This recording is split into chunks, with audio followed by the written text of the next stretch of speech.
여러분 하인즈 워드를 아시는지 모르겠어요.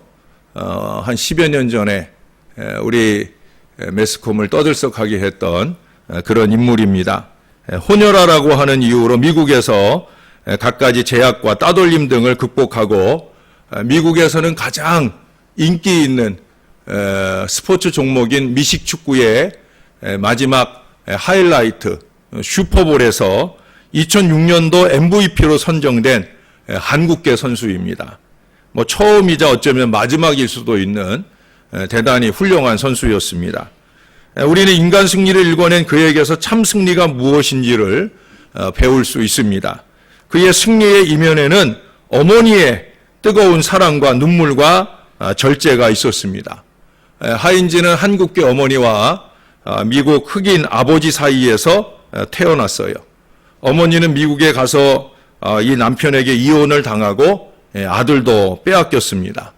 하인즈가 7살 될 때까지 이 하인즈는 자신의 어머니가 지금 아버지와 함께 살고 있는 그 흑인 여자인 줄 알고 살았어요. 자기가 자기의 본 어머니가 한국인이라는 걸 꿈에도 생각을 못했어요. 그런데 어느 날 7살 되던 때에 찾아온 이 낯선 동양 여자가 자신의 어머니라는 거예요. 그러면서 이제 그 어머니와 함께 살아가게 되어집니다. 이 아들은 생김새도 다르고 영어도 못하는 이 어머니가 싫었어요. 어머니는 그런 아들에게 무시당하면서도 이 아들을 위해서라면 어느 것도 아끼지 않았어요. 그게 한국인 어머니의 공통점 아니겠습니까? 그런데 어느 날 이 하인즈 워드가 어머니 차로 이렇게 등교를 하는데 학교를 갈 때가 가면은 이 아이가 학교 인근에 이르게 되면은 그 뒷자리에 앉아서 아이들이 안 보이게 쑥 밑으로 눕습니다. 그래서 학교에 도착해서 차가 멈추면 문을 할딱 열고 후다닥 내려요. 그래서 자기 엄마가 한국인이라는 걸 사람들이, 친구들이 알지 못하게 노력을 합니다. 그런데 어느 날 그렇게 후다닥 내려서 자기도 모르게 뒤를 돌아봤는데 그때 그가 바라본 어머니가 자기를 바라보면서 눈물을 주르르 흘리고 계시는 거예요. 그때 워드는 바보로 알았던 엄마를 바로 알게 되었어요. 아, 엄마가 저거였구나. 아, 우리 엄마가, 나를 향한 우리 엄마의 사랑이 저거였구나. 그걸 깨닫게 되어집니다. 그러고 이 아이가 어머니를 향한 마음이 달라지기 시작합니다. 왜? 어머니는 접시 닦기, 호텔 청소부, 가게 점원으로 하루에 3개의 직업을 뛰면서도 정말 헌신적으로 이 아들을 키워냈어요. 아버지하고 살 때하고는 정말 달랐어요. 어머니는 또래의 친구보다 항상 좋은 것으로 이 아들을 위해 해주셨어요. 당신을 위해서는 아무것도 사지 않으면서도 아들을 위해서라면 조금도 아끼지 않으셨어요. 새벽 일을 나가면서도 항상 아침상을 차려놓고 나가셨어요. 하인즈는 자신을 위해 모든 수고를 마다하지 않는 이 어머니를 정말 사랑하게 되어졌어요. 피츠버그 스틸러스 소속인 이 하인즈의 경기를 볼 때면 모든 한국인들은 그 경기장에 와서 그를 응원합니다. 그는 자기 몸을 사리지 않아요. 적재적소에 항상 그가 있습니다. 어느 날 그에게 누군가가 물었습니다. 야, 너는 강한 태클이 들어와도 한 번도 얼굴을 찡그린 적이 없어. 넌 화가 나지 않느냐? 라고 물었어요.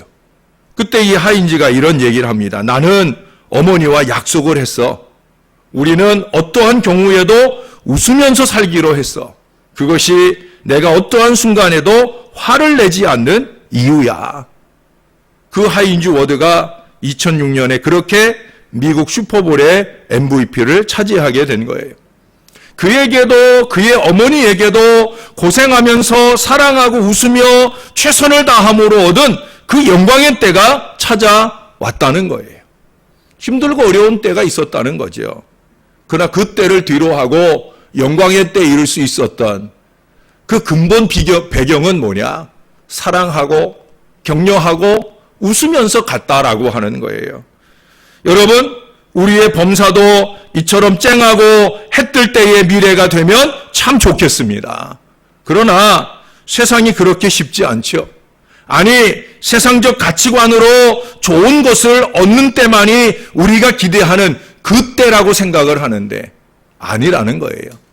신앙에 있어서는 때때로 좋은 때만 그때가 아니라 어렵고 힘든 여정의 때도 우리에게 그때가 될 수 있다는 사실을 오늘 우리는 말씀 속에서 깨달아야 될 줄로 믿습니다. 여러분, 요한복음에 보면 예수님의 그때에 대한 말씀이 여러 번 나와요. 제일 처음 나오는 곳이 어디예요? 요한복음 2장에 가나 혼인잔치잖아요. 예수님께도 하인주 못지않은 어머니 마리아가 계셨습니다.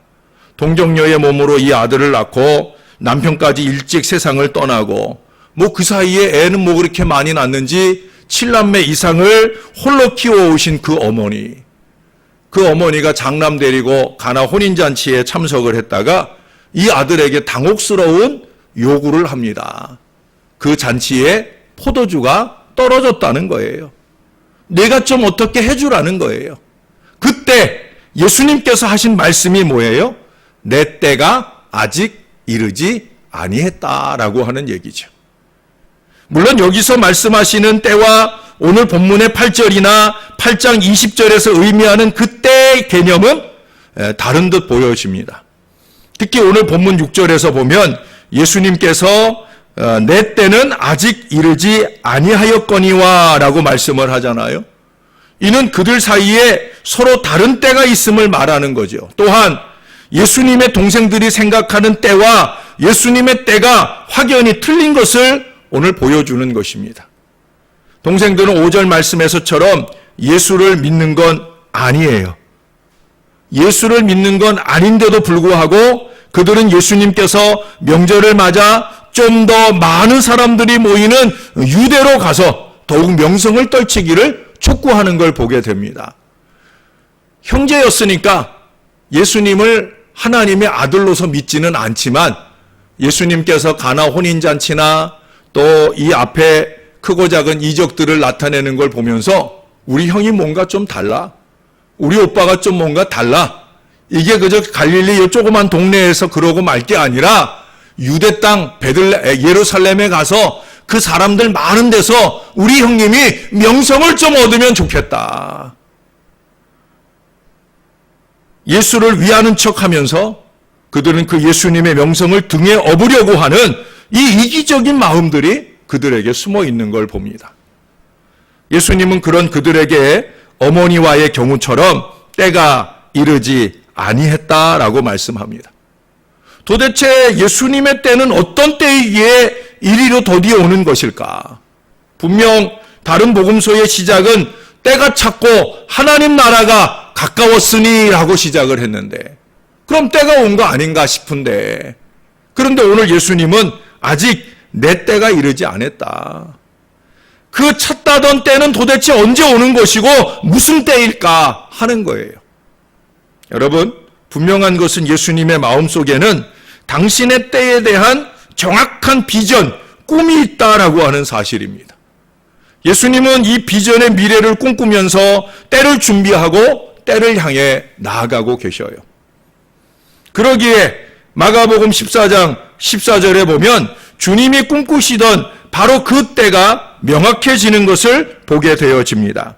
세 번째 오사 그들에게 이르시되 이제는 자고 쉬라 그만 되었다. 때가 왔도다. 보라 인자가 죄인의 손에 팔리느니라. 여러분, 이 말씀 속에서 우리는 예수님이 꿈꾸시는 비전의 때는 바로 십자가 고난의 때인 것을 알 수 있습니다. 이쯤 되면 여러분들이 목사님은 왜 예수님이 고난받는 것을 비전이라고 표현하는가? 우리들의 머릿속에는 비전 그러면 좋은 미래를 생각하잖아요. 비전 그러면 잘 되는 때를 생각하잖아요. 그런데 주님의 비전은 십자가 비전이었다는 거예요. 고난의 비전이었다는 거예요. 우리와 예수님의 다른 차이를 봅니다. 예수님의 동생들과 예수님의 다른 차이를 봅니다. 저와 여러분은 그 예수님과 다른 비전의 차이를 좁혀가는 신앙을 오늘 결단하는 아침이 되어야 된다는 거예요. 물론 그 십자가의 비전은 부활의 영광 비전까지 포함하는 것이 사실입니다만은 당장은 고난, 바로 그 비전을 꿈꾸시고 계시다 하는 거예요. 부활 영광이 우선이시라면 오늘 동생들의 권유도 적당히 따라줌직하잖아요. 그러나 오늘 예수님은 단호히 거절하고 있는 것을 봅니다. 주님께는 영광보다 고난이 우선이기 때문에 그래요. 그게 우리와 주님의 차이인지 모르겠습니다.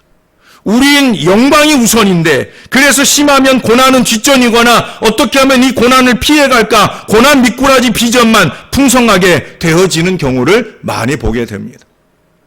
이 썩을 몸 위하느라고 힘든 일에는 핑계를 잘도 대는 걸 보게 됩니다. 몇 푼 아닌 물질을 아끼느라고 핑계가 많은 것을 보게 됩니다. 예를 들면 제가 옛날에 성전 건축 해봤잖아요. 그 성전 건축을 해보면은요, 성전 건축 한다고 그러면 다 도망가더라고요. 예? 성전 건축 소리 나면 벌써 들썩들썩 하기 시작을 해요. 고난이 싫다는 거죠. 나의 희생이 싫다는 거예요. 그뿐 아니에요. 세교인들이 왔다가도 성전 건축 중이다 그러니까 절대 등록 안 하더라고요. 저는 그래서 그 기간에 등록한 교인들이 정말 귀했어요. 왜? 정말 믿음으로 등록하거나 아니면 뭘 모르고 등록하거나 그 둘 중 하나거든요. 예? 정말 소중한 사람들이다 하는 그런 생각이 들어요. 저는 그래서 우리 교회가 좋아요. 성전 건축 안 하니까. 이미 다 좋은 성전에서 우리가 예배하고 있으니까 그런 부담을 줄 일이 없어서 어쩌면 좋다 하는 그런 생각을 하게 됩니다. 여러분, 그처럼 고난에 뛰어드는 일이 우리에게는 어려운 일입니다. 그런데 우리 주님은 다르셔요. 고난이 우선이요, 고난을 꿈꾸며 의연히 나가시는 걸 보게 됩니다. 그래야 우리의 구원을 이루실 수 있기 때문입니다. 무엇보다도 겟세마네 기도에서 증명되었듯 그것이 하나님 아버지의 뜻이기 때문이에요. 우리가 예수님에게 배워야 할 부분이 이것입니다. 아버지의 뜻이라면, 하나님의 뜻이라면 기꺼이 고난조차 비전으로 품을 수 있는 바로 그 마음, 주님은 우리들에게 그것을 교훈하고 도전하고 있어요. 여러분, 사순절이 뭡니까? 우리의 기도 속에서나 우리의 말씀들 속에서 보면 주님의 고난에 동참합니다. 다시 말해 이 고난의 비전을 우리도 품는 것이다 라는 사실입니다. 이제 우리도 고난을 향해서 나가야 된다 그런 얘기예요. 물론 고난을 향해 나가고 싶지 않아도 크고 작은 여러 가지 고난이 우리에게 찾아오기도 합니다만은 그래도 여러분, 우리가 새 부흥의 미래는 우리에게 분명 비전의 미래입니다만은 그것이 마냥 좋기만 한 미래라고 저는 여러분들에게 뻥칠 수 없습니다. 물론 좋은 일도 많겠지만은 어려운 일도 있고요, 불편한 일도 분명히 있을 겁니다. 예수 복음 들고 나아가는 일이 우리의 육신의 평안함을 위해서 나가게 되는 일은 결코 아닌 것을 이미 여러분들이 체험해 보시고 아실 거예요. 오늘날 그런 우리들에게 주님은 갈라디아서 2장 20절의 말씀을 주십니다. 여러분, 오늘 말씀을 같이 한 번 더 찾아보겠습니다. 갈라디아서 2장 20절입니다. 신약성경 조금 뒷부분으로, 제 성경으로는 303쪽인데요.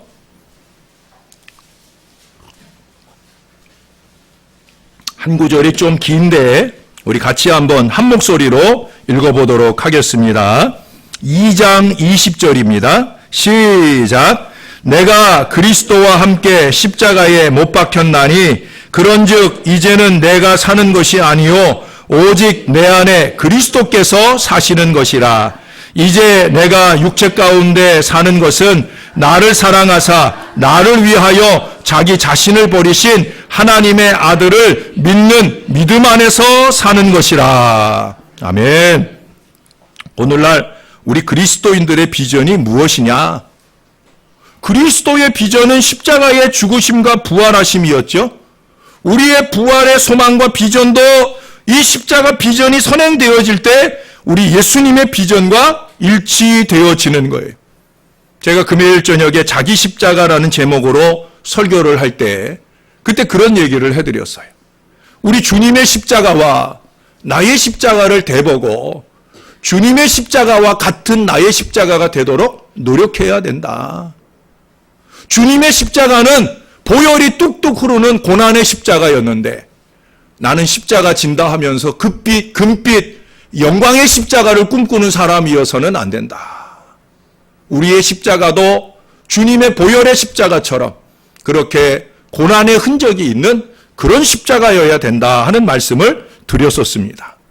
여러분, 예수 그리스도는 이 비전을 제자들과 나누셨었고 이 비전에 성령이 임하게 되었을 때 그 초대교회는 고난의 비전을 완성해가는 능력의 역사를 이루었던 걸 우리가 기억합니다. 그게 뭐예요? 오늘 바울도 말하는 것처럼 예수와 함께 죽고 예수와 함께 사는 것, 바로 이것이 저와 여러분 우리 그리스도인의 비전인 것을 바울은 고린도후서 7장 3절에서도 우리에게 말씀해 주고 있습니다. 오늘은 이 갈라디아서 2장 20절을 중심으로 해서 이 그리스도와 함께하는 고난의 비전이 무엇인가 함께 간단히 생각을 좀 해보겠습니다. 첫 번째로 말씀드릴 수 있는 것은 내가 그리스도와 함께 십자가에 못 박혔나니라는 본문이에요. 이게 뭘 얘기하는 거예요? 첫째로 얘기할 수 있는 것은 예수님과 함께 죽는 신앙이 고난 비전이라는 거예요. 예수님은 율법을 어긴 자라는 죄목으로 십자가 처형을 받으셨어요. 우리의 죄를 대신하시고 신비한 연합을 통해 율법을 성취하시고 율법에 대하여 죽으셨습니다. 교회를 위해서 헌신한 모습, 이것이 예수님이 우리에게 남기신 흔적이라는 거예요. 그런데 이 흔적은 헬라어로 말하면 스티그마 또는 스티그마타라고 합니다. 이 스티그마타라고 하는 말에는 낙인이라고 하는 의미가 있어요. 바울은 갈라디아서 6장 17절에서도 내 몸에 예수의 흔적을 가졌다라고 고백을 해요. 다시 말해서 그는 예수의 것으로 예수를 위해 고난받은 상처를 온몸에 간직하고 있었던 거예요.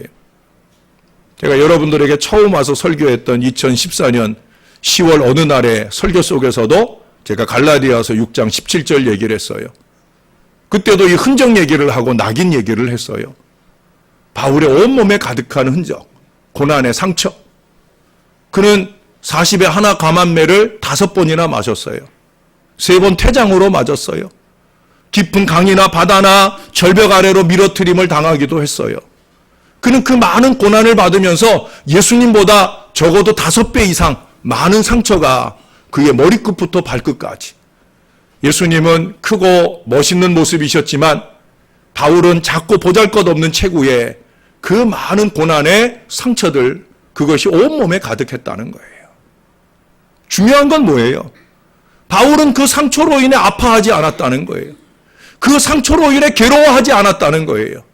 그는 오히려 그것을 자랑으로 삼고 마치 훈장처럼 영광스럽게 여겼다라고 하는 사실이에요. 이게 바로 십자가 비전의 사람의 모습이라는 사실입니다. 오늘 우리는 그 주님의 몸된 교회를 위해 주님과 함께 고난받으며 죽을 수 있어야 되는 거예요. 올해가 종교개혁 500주년이라는 말씀을 여러 번 드리죠. 이 종교개혁의 또 한 부류가 되는 장로교 창시자 깔뱅은 그런 얘기를 했습니다. 하나님의 교회를 어머니로 모시고 살지 않는 사람은 하나님을 아버지로 부를 자격이 없다. 이게 무슨 얘기예요? 하나님의 교회를 어머니처럼 받들고 섬기고 그 하나님의 교회를 위해 기꺼이 고난받으며 나아갈 줄 모르는 사람은 감히 하나님을 아버지라고 부르며 그 하나님 앞에 무엇을 바라는 인생이어서는 안 된다라고 하는 아주 단언하는 말씀이에요. 그래서 바울은 말하기를 이 주님의 몸된 교회를 위하여 그리스도의 남은 고난을 내 육체에 채우노라 고백을 했던 것입니다. 이제 내가 살아도 주 위에 살고 이제 내가 죽어도 주 위에 죽네. 여러분, 이게 가능한 이유가 뭡니까? 빌립보서 1장 21절에 바울은 말하기를 이는 내게 사는 것이 그리스도니 죽는 것도 유익함이라. 옥중에서 그 큰 고통을 당하면서도 그는 그 옥중에서 죽을 날을 기다리면서도 그는 그렇게 고백을 해요. 죽는 것도 내게 유익하다. 사랑하는 여러분, 저와 여러분도 예수님과 함께 교회와 함께 복음을 위해서 죽고 사는 그 믿음이 되시기를 주님의 이름으로 축원합니다. 그래서 그 다음에 말하는 게 그거예요. 이제는 내가 사는 것이 아니요 오직 내 안에 그리스도께서 사시는 것이라. 이제 내가 육체 가운데 사는 것은, 내가 육체 가운데 살고 있지만 내가 사는 게 아니라 내 안에 누가 산다고요? 그리스도께서 살고 계시다. 여러분 안에 그리스도께서 살고 계셔요? 아닌 것 같은데. 예? 그러니 아멘도 자신이 없고 아멘할 타이밍도 놓치고, 더 중요한 건 뭐예요? 그리스도가 내 안에 살고 있는데 어떻게 그렇게 입만 열면 거짓말도 하고, 어떻게 그렇게 남을 쉽게 미워하고, 한번 미워하기 시작하면 그 미움을 놓을 줄 모르고, 그게 정말 그리스도가 안에 사는 사람 맞는가? 여러분, 그리스도가 그런 분이셨어요? 예수님은 거짓말도 잘하고 미워하기도 잘하고 한번 미우면 끝까지 미워하는 우리 예수님 그런 사람이셨어요? 여러분, 그 예수님을 믿고 계셔요? 여러분 안에 그 예수님이 계셔요? 아니잖아요. 아니잖아요. 그리스도께서 내 안에 사는 것처럼 사는 육체, 바로 그 고백을 하라는 거예요. 우리 기도 순서를 맡은 장로님들이 주일 아침이면 제 방에 오십니다. 제 방에 오셨다가 이제 같이 찬양대 가서 기도하고 우리가 같이 내려옵니다. 오늘 전 장로님께서 제 방에 들어오셔서 사실은 늘 자주 보는 것이지만 오늘 저에게 물으시더라고요. 목사님, 저 칠판에 오늘은 부활절 그랬는데 저거 작년 거 써놓은 거 아직 안 지우신 거 아니에요? 저보고 그러시더라고요. 그렇게 생각하실 수 있죠. 그래서 아니라고 그랬어요. 저에게는 날마다가 부활절입니다. 여러분, 사실 우리 기독교인에게는 이 주일이 리틀 이스터, 작은 부활주일이에요. 오늘도 부활주일인 줄로 믿습니다. 그러나 이날은 작은 부활주일이에요. 그리고 앞으로 3주일 지나서 맞는 그 부활절은 빅 이스터, 큰 부활절이에요. 그런데 저는 거기서 한 발 더 나가서 저에게는 오늘이 날마다가 부활절이기를 소망한다는 거예요. 물론 바울은 그런 고백을 했어요. 나는 날마다 죽노라. 저도 날마다 제가 죽어야 또 주 안에 다시 사는 부활의 은혜를 날마다 누리게 될 줄로 믿습니다. 오늘은 부활절. 여러분, 그것은 저만의 고백이 아니라 여러분들의 고백이어야 하는 거예요. 우리가 산다라고 하는 개념은 두 가지예요. 육체로 이 땅에 살거나 아니면 이 땅의 생애가 끝나고 이 육체의 삶이 끝나고 영원한 천국에 가서 살거나. 그러나 그 영원한 천국에 가서 사는 삶이 있기 위해서는 오늘 육체로 사는 우리의 삶을 제대로 살아야 돼. 어떻게 제대로 살아야 되느냐? 그리스도를 모시고 살아야 될 줄로 믿습니다. 내가 육체 가운데 산다. 그 고백으로 끝나면 안 돼요. 그거는 다 해요. 세상 사람들도 육체 가운데 살아요. 오히려 세상 사람들은 육체 가운데 육체적인 일을 얼마든지 많이 하며 살아요. 그러나 저와 여러분들은 육체 가운데 살지만 육체적으로 살면 안 되는 거예요. 술이나 퍼먹고 담뱃불이나 달구고 세상에 향락에 몸을 던지는 그 썩을 몸으로 살아서는 안 된다는 거예요. 예수 그리스도를 모셨으면 우리는 귀한 몸이에요? 천한 몸이에요? 귀한 몸이에요. 여러분, 저와 여러분이 제발 귀하게 살 수 있게 되기를 바랍니다. 육체를 위해서 사는 것이 아니라 내 안에 계시는 그리스도를 위해서 사는 바로 그 믿음의 역사가 저와 여러분 안에 넘치게 되어지기를 바랍니다. 예수님이 육체 가운데 이 땅에 오셨잖아요. 그것을 뭐라고 그래요? 성육신 그러잖아요. 말씀이 육신이 되어 우리 가운데 오셨다. 육체를 입고 오셨다. 그런데 육체 가운데 오신 예수님께서 우리처럼 그렇게 세상의 인간처럼 그렇게 죄로 얼룩진 인생을 살았으면 주님의 십자가는 의미가 없는 거예요. 그래서 예수님이 이 땅에 육체로 오신 것을 우리는 뭐라고 부르냐면 성육신이라고 불러요. 그래서 저는 여러분들에게 여러 번 강조하잖아요. 이제는 저와 여러분이 예수 믿고 살면, 예수를 모시고 살면 우리에게는 제2의 성육신, 말씀이 우리의 삶으로 이루어져가는 제2의 성육신을 살아야 된다라는 강조를 여러 번 드리고 있어요. 사랑하는 여러분, 우리가 그렇게 살아야 되는 거예요.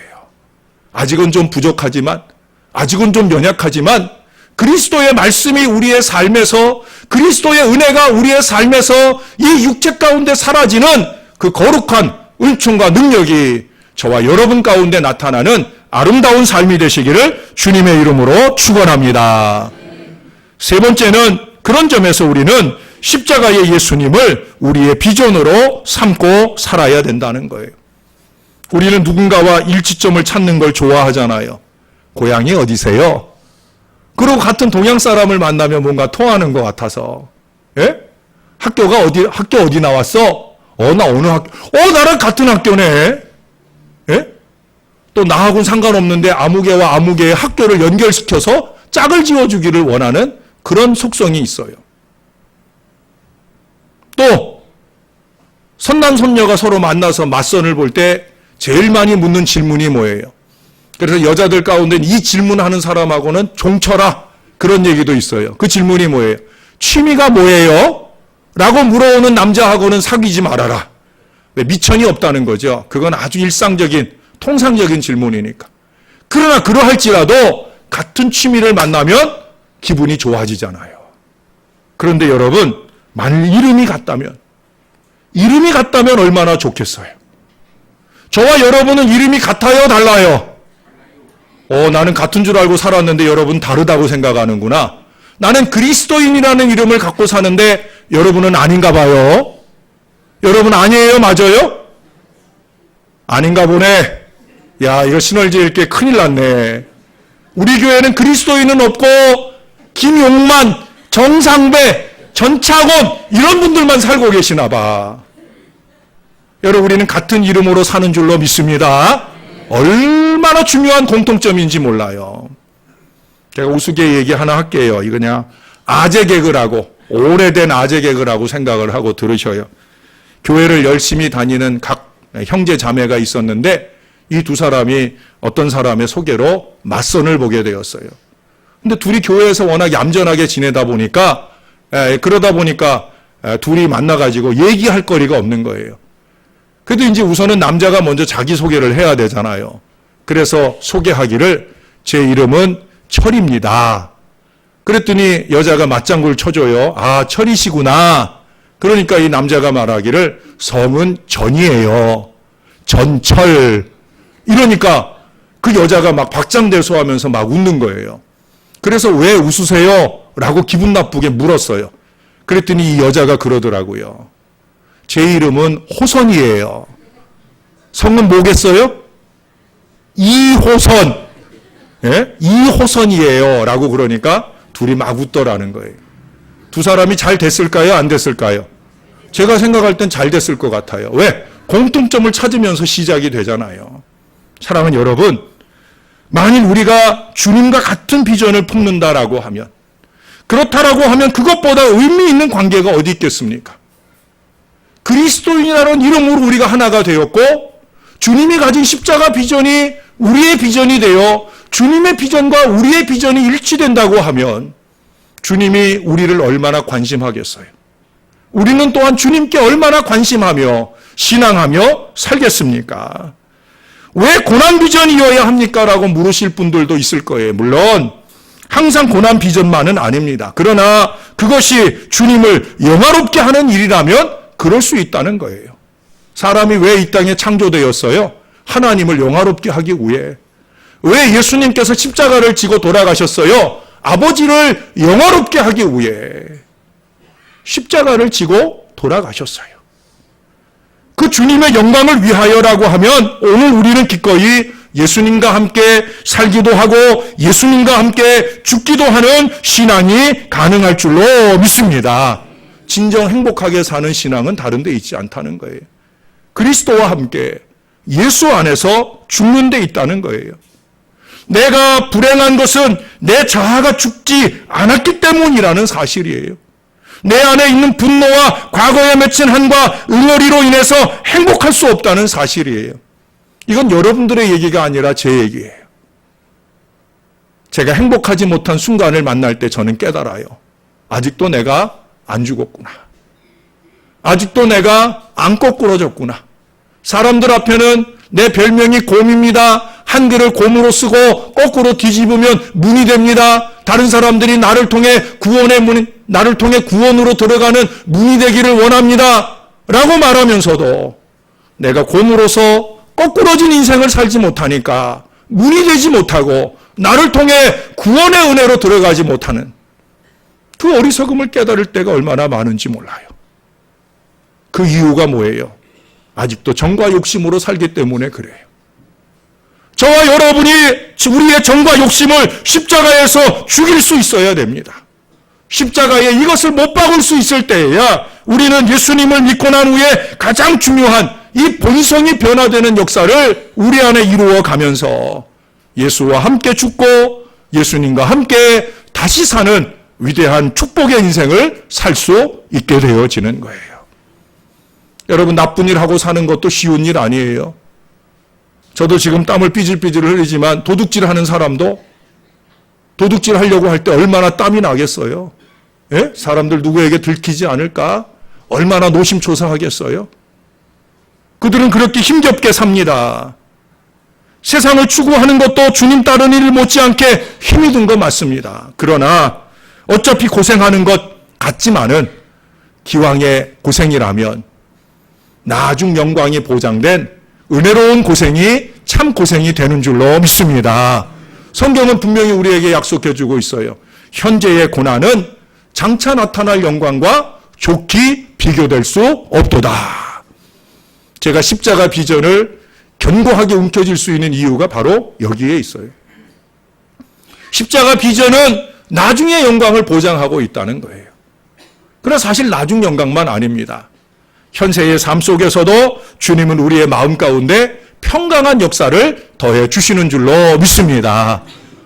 아무것도 염려하지 말고 감사함으로 하나님께 아뢰라. 그러면 하나님의 평강이 너희 마음과 생각을 지켜주신다. 이 축복이 오늘을 사는 우리에게 임하고 내일을 사는 우리들에게는 영원한 천국의 보장이 안겨지는 십자가 비전의 인생들이 다 되시기를 주님의 이름으로 축원합니다. 그래서 주님을 위해 주님과 함께 고난받음이 즐거운 마음으로 헌신되어지는 이 복과 은혜의 백성들이 되시기를 예수님의 이름으로 간절히 축원합니다. 기도하겠습니다. 아버지 감사합니다. 오늘도 십자가 위에 주님을 바라봅니다. 그냥 보기만 하고 끝나는 것이 아니라 주님의 십자가 나도 지고 가겠습니다. 하나님을 위하고 교회를 위하는 그 십자가 나도 지는 믿음을 주시라고 그렇게 믿음으로 기도하고 돌아가는 이 백성들을 축복해 주시옵소서. 그 마음에 평강을 주시고 나중 영광을 더 많이 누릴 수 있도록 역사하여 주시옵소서. 예수님의 이름으로 기도합니다. 아멘.